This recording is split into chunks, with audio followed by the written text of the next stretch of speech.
Hello guys, how are you? Today we have here a Alfa 156 with a problem on the ABS. I already did a diagnosis and it has an internal problem. Very common to happen on these early 156s with this ABS system, not the ESP, okay?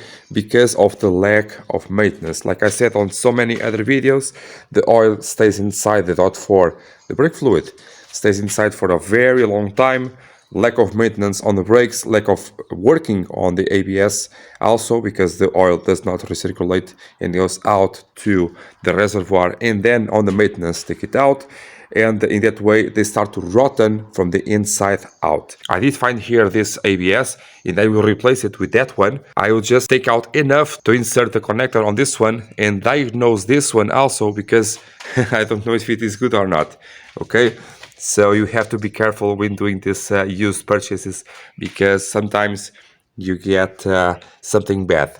New is not available anymore, so you have to go with what we have, okay? Don't forget that we are working with brake fluid. It is extremely corrosive for paint, so grab your bucket of water and let's start disassembling here the reservoir to a side, or remove it completely.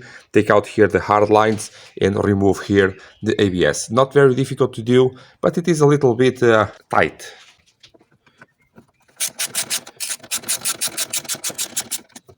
I will start here by the fuse bracket.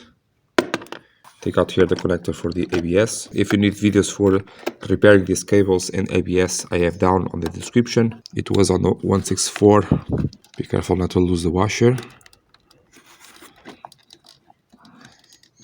Be careful not to break this, the connector for the ABS sensor, for the wheel sensor. Just like this, you have a lot more space to work. Now, before taking out the ABS block from the holders, try to make sure that the pipes can be loosened.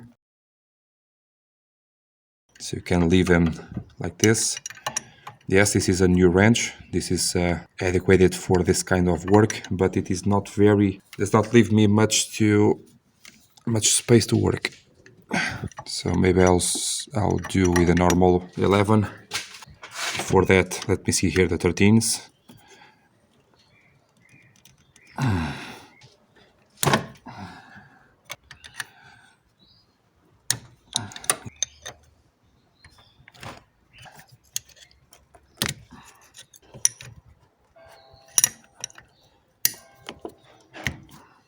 If you have one, like I do have one, that does not want to go, leave it for last, because now you do not have the anxiety to try to take out the other ones. Another thing that you can do is to pull up on these pipes over here, and now you have space to put your special one, maybe just this one.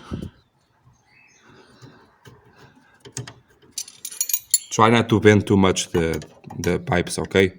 I know it's not easy sometimes, mainly when removing the block, but try to. Already can see inside there the oil is very, very nasty. I did this job on the 164. It was for the bleeding, but it was similar to this. If you want to know more about that, it is down on the description to do the bleeding, but I will do the bleeding on this video also, but for a different reason. On the 164 it was bad brakes, and this one is just ABS replacement. As you can see, at this stage the car has normal brakes. I mean, the ABS is not working at all. It just has normal and powerful brakes. These cars have really good brakes, at least on the left-hand drive assemblies. They have really good brakes. In case of a lock of a wheel, it will lock. Okay, it's just the anti-locking system ABS that is not working. The brake rotors on the front are warped, but that is for another repair.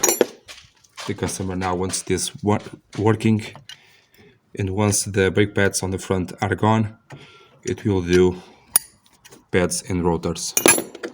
I will replace the oil now, and also further down the line, when replacing the flexible brake hoses, we'll replace the oil again. the more the better, okay? Like all fluids, the more the better. The more you replace them, the better things will hold down. So you want to detach everything from the body of the ABS, okay? So all the pipes are kind of loose. You now have here a nut that you have to just take out just a little bit, not all the way through. Another one over here. On the bottom side, yes, but you do not need to do anything. And now take out here the reservoir and the connector. Try to do this job all in one go, because the brake fluid will eat out the paint of the car.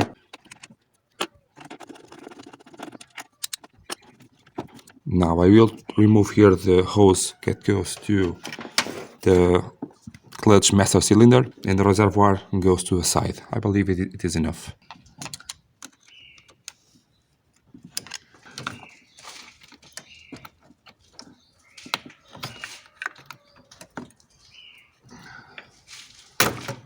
If you want to, you can suck out all of the fluid before you begin. You can also purge out all of the fluid with air, like I did on the 33. It will be much easier to work.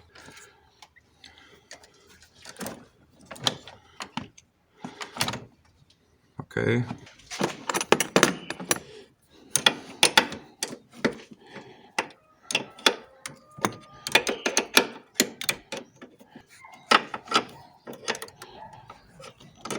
If you have space, you can remove the nuts because it makes it a little bit easier to maneuver. Now finally the connector. Just pull on the tab. Now try to to understand how the pipes want to go. But you have here a clip thing that you may want to remove to be easier for the pipes to move. And now just pull it up.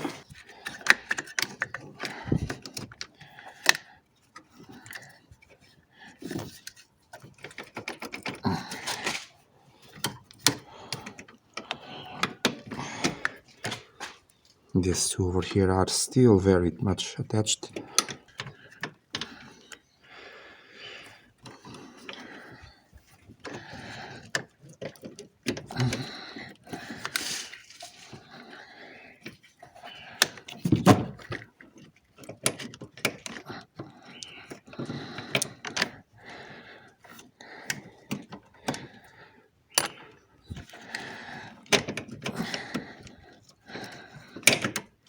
Okay.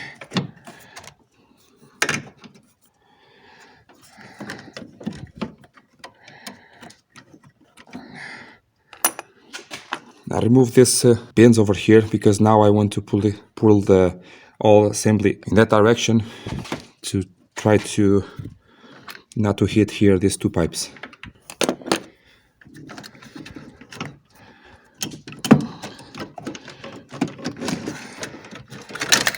They're out. It's out. Now on the new ABS, make sure that on the low side you have here this bushing, rubber bushing. Make sure it is here, and make sure it fits correctly when you are assembling this, okay? Then on the sides you have here the same bushing with this stud over here, okay?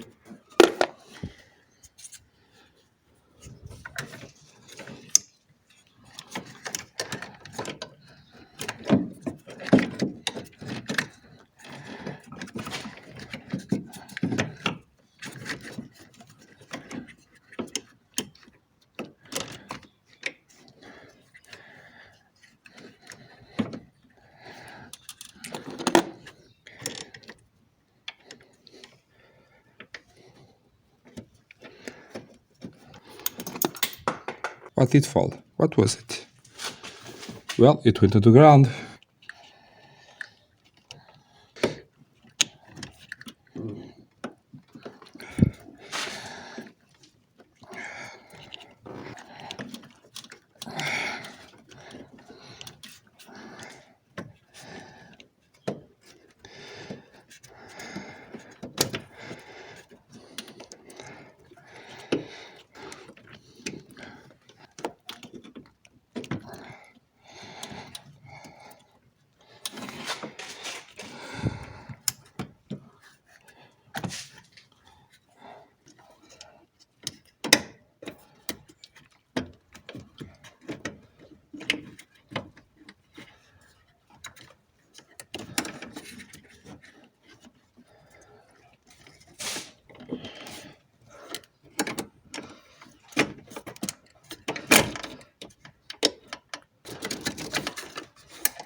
First thing is to connect the connector for two reasons. Avoid brake fluid into the pins and to do the diagnosis that I told you about. Now, one thing that happens, unfortunately, is you bend somehow the hoses, the pipes over here, and you want to make sure they go in straight. Remember that this is aluminum and the threading is very fragile, so you really have to start it the best you can, okay?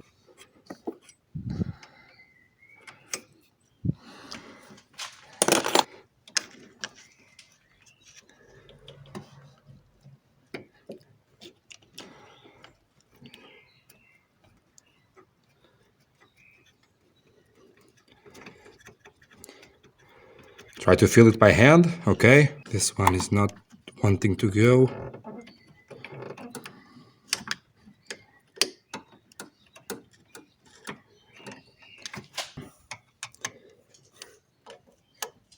Yeah, it has to go smoothly, okay?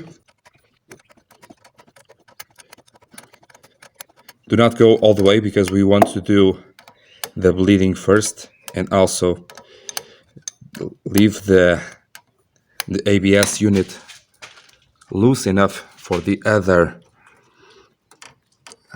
other pipes to go in. Very light. Okay, back a little bit. Same story here for the nuts, just by hand and not tighten all the way. Now you can start here the rest of the pipes. Space is not immense, I know, but it is what it is, right? Very tedious sometimes. I did cut this wrench, yes, but it is just for this movement over here. It does not allow you to do any torque at all. Just for being faster on this job. So now you have to check which are where. This one over here,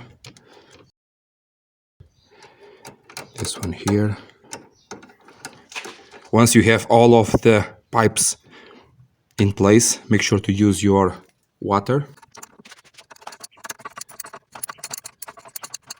Even if some drop of water goes in, no problem, because we are doing the bleeding still. This one was very, very easy.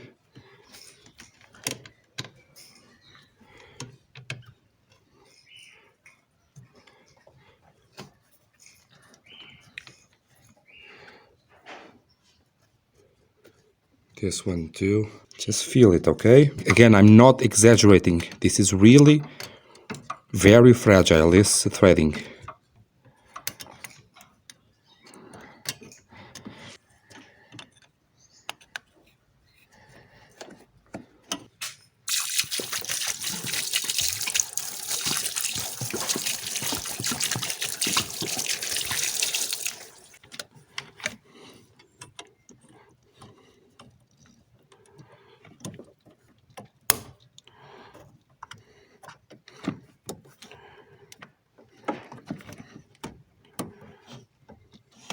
Ah, I know it fell down. It was the clamp over here. Sometimes I like to show you more angles on the camera, but on this work, it's not letting me do that. Now I want to put here the hose that goes to the clutch cylinder, because I want to pressurize the system to do the bleeding. I do the bleeding with pressure, not vacuum. Don't forget the 13mm nuts.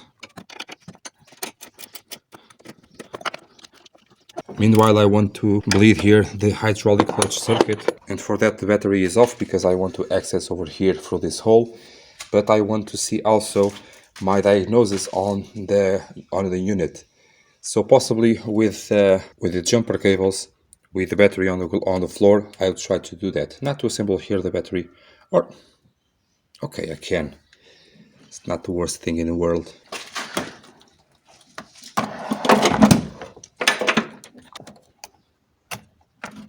Make sure the cables are at least snug.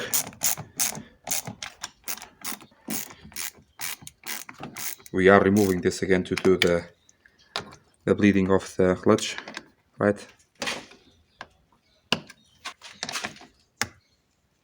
So with the other ABS unit, when the switching on the ignition, we have all of the check of all of the lights, and then the light for the ABS and for the brake pads stayed on. Okay, on this one, possibly it is already good enough without reading the codes or clearing the codes.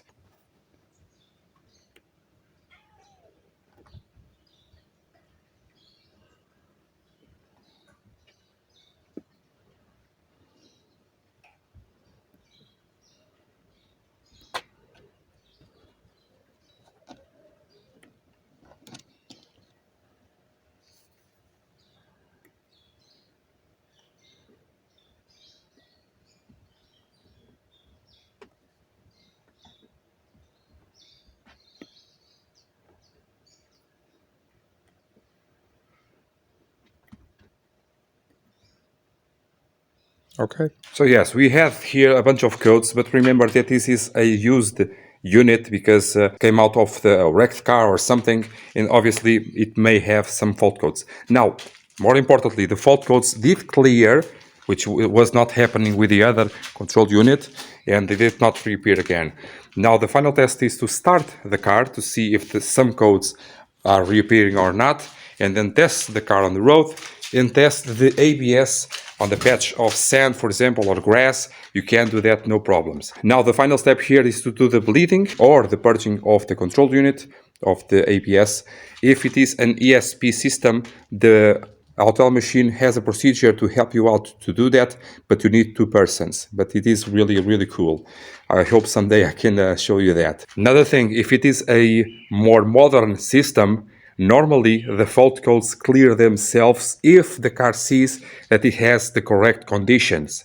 What I mean is, the car has the fault codes, you do the maneuver to get out of the workshop or your house, the faults are there, yes they are, and as soon as the car realizes on the road that everything is okay, it clears the fault codes, or at least clears the message on the cluster, okay? It may clear all the fault codes on the memory as well. On the ESP systems, that is very common. On these early versions, it is not, okay?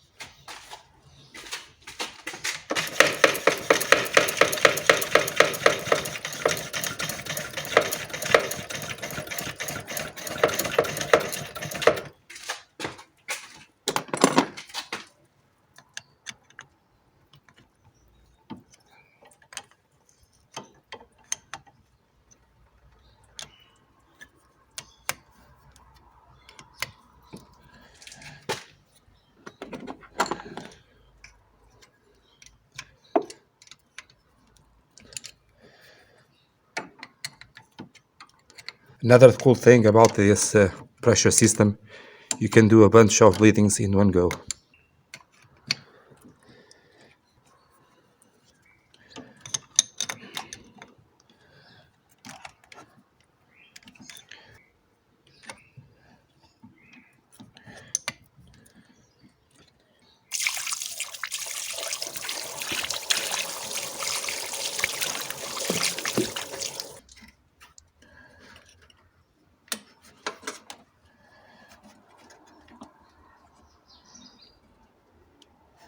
For the bleeding here of the clutch master and slave cylinder, you have a lot of videos down on the description, very detailed ones, how to remove them, how to replace them, how to do the bleeding, how to do the special bleeding, everything, okay? I'm just repeating here some work, and if you want to know more about that, again, down on the description, okay?